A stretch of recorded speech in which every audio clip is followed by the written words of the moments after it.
Thanks very much, Jing.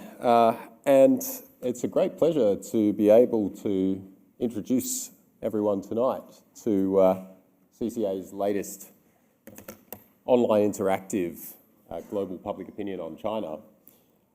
So, is this working?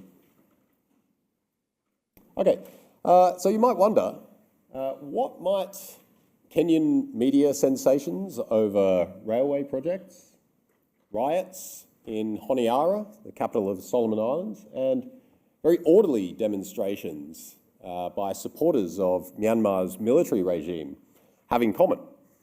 Well, they're all manifestations of the increasing strength and prominence of views on China among citizens around the world. As China's global presence has been expanding, particularly in the last 20-25 years, we've seen citizens in most countries around the world kind of getting to know China, forming views with increasing degrees of strength. And along with this trend, we've also seen increasing numbers of opinion poll surveys. We just haven't put them together before. So that's what we've done in this project. We've put together, as Jing mentioned, 2,500 plus opinion surveys into one data set. What do we find? Well, first of all, there's a secular decline over time in China's overall positivity among citizens around the world. You can see a bit of a dip there around 2020 for the COVID time, but it's actually something much more long-term and structural. Probably has to do with when there's a new player on the block, they arrive and expectations are raised and there's subsequently some level of disappointment. But it's not by any means all bad news for China here. China is genuinely popular on the continent of Africa, as you can see on the chart here. Overwhelming number of countries there lean in a favourable direction. On the other hand, though, it would be too simple to talk of a neat divide between the global north, famously negative on China in recent years, and the global south, leaning positive in some generalised way.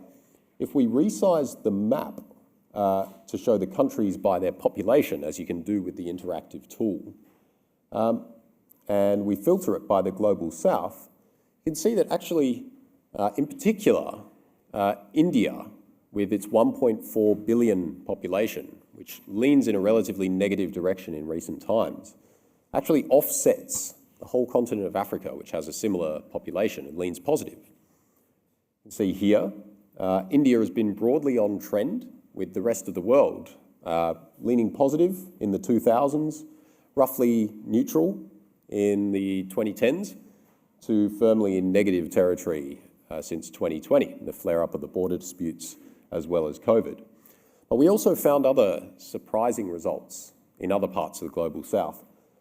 Turkey is one country, major country in the global south that has consistently leaned in a negative direction on China.